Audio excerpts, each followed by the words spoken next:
Rigassificatore di Trieste, rimosso un funzionario regionale, contraria all'opera la Presidente del Porto e Serracchiani.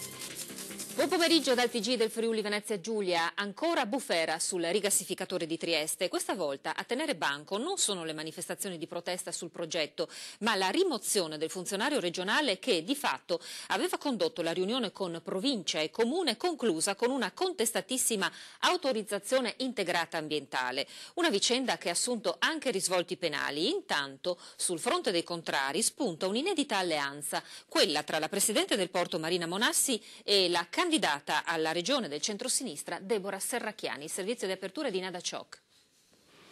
Il rigassificatore a fianco delle petroliere del terminal Siot, che nel 2013 aumenteranno ancora la propria frequenza nel porto per movimentare 40 milioni di tonnellate di greggio, non convince affatto la Presidente dell'autorità portuale Monassi, che vuole vedere chiaro se ci sono i margini di coesistenza tra gasiere e petroliere nel Golfo.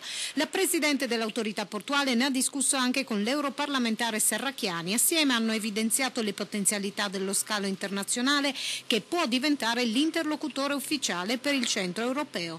Per questo la Regione deve investire nell'infrastruttura, dice Serracchiani, ma nella prospettiva che Trieste diventi il primo terminal petrolifero in Italia, sostiene ancora l'europarlamentare, la realizzazione del rigassificatore risulta in contrasto con lo sviluppo economico.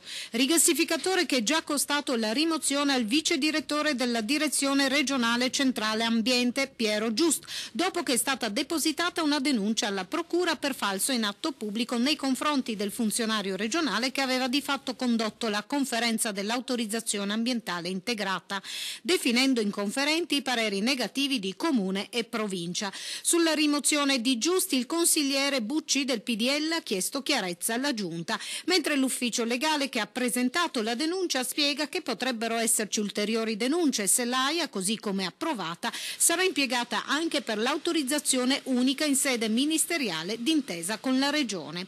A questo riguardo c'è anche la diffida del Comune e della Provincia.